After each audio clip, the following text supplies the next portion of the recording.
អង្គការ UNESCO ដែលមានទីស្នាក់ការកណ្ដាលនៅទីក្រុងប៉ារីសបានបដិសេធកិច្ចប្រជុំផ្ដល់ព័ត៌មានដល់រដ្ឋភាគីនៃអនុសញ្ញាបេតិកភណ្ឌពិភពលោកឆ្នាំ1972នាព្រឹកថ្ងៃទី6ខែឧសភាឆ្នាំ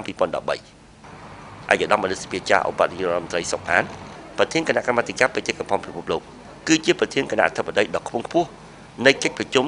លំដាប់ពិភពលោកនេះក្នុងនាមជាកូនខ្មែរយើងពិតជាមានមោទនភាពណាស់ដែលជនជាតិកម្ពុជាមួយរូបដែលចាត់តាំងដោយសម្ដេចអគ្គមហាសេនាបតីតេជោហ៊ុនសែនជាអ្នកដឹកនាំប្រជុំលំដាប់កម្ពុជាបែបនេះក្នុងអាណត្តិជាប្រធានឆ្នាំ2012-2013អង្គការ UNESCO ពិតជាបានចារឹកជាប្រវត្តិសាស្ត្រប្រទេសកម្ពុជាជាប្រធានគណៈកម្មាធិការបេតិកភណ្ឌពិភពលោកដែលមានសមាជិកជាង190ប្រទេសនាកិច្ចប្រជុំផ្ដល់ព័ត៌មានដើម្បីត្រៀមរៀបចំសមាជប្រជុំពេញអង្គលើកទី37នៃគណៈកម្មាធិការបេតិកភណ្ឌពិភពលោកដែលបរិយាកាសកម្ពុជាជាម្ចាស់ផ្ទះសមាជិកអង្គប្រជុំចំនួនជាង200នាក់មកពីប្រទេសចំនួនជាង80ប្រទេសក្នុងពិភពលោកបានចូលរួមប្រជុំក្រោមការដឹកនាំរបស់កូនខ្មែរអាយដាមអនុសភាចារឧបនាយករដ្ឋមន្ត្រីសុកអានកូនខ្មែរគ្រប់រូបពិតជាមានមោទនភាពយ៉ាងក្រៃលែងចំពោះសមិទ្ធផលដ៏ស្រចាស់ស្រចង់ក្រោមការដឹកនាំដ៏ឧត្តមឧត្តមរបស់សម្ដេចតេជោសែនជាមួយលោកគីសូរ៉េរ៉ាវនាយកមជ្ឈមណ្ឌលនៃគណៈកម្មាធិការបេតិកភណ្ឌពិភពលោកដែលជាសេនាធិការរបស់គណៈកម្មាធិការបេតិកភណ្ឌពិភពលោកដែលមានអាយដាមអនុសភាចារសុកអានជាប្រធានអាយដាមអនុសភាចារសុកអានបានស្វាគមន៍ភ្ញៀវកិត្តិយសទាំងអស់និងបានគូបញ្ជាក់ថា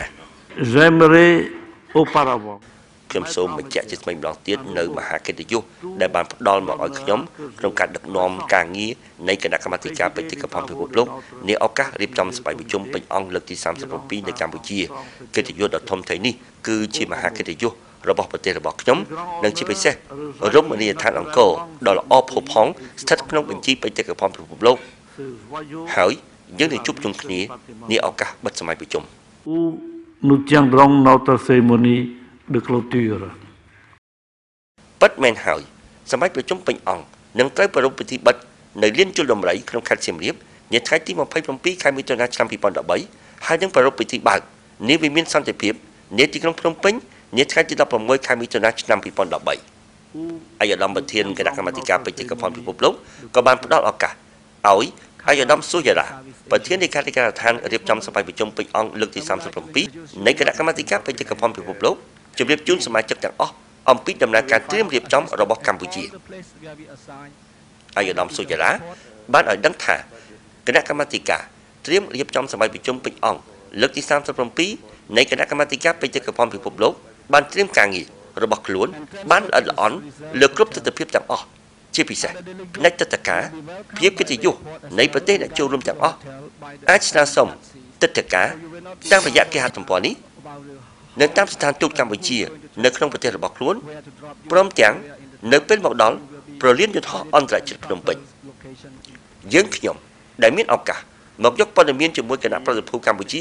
បានមើលឃើញយ៉ាងពិតប្រាកដពីភាពខ្ពស់មុខខ្ពស់មាត់អណ្ដែតលេចធ្លោរបស់កម្ពុជានៅលើឆាកអន្តរជាតិ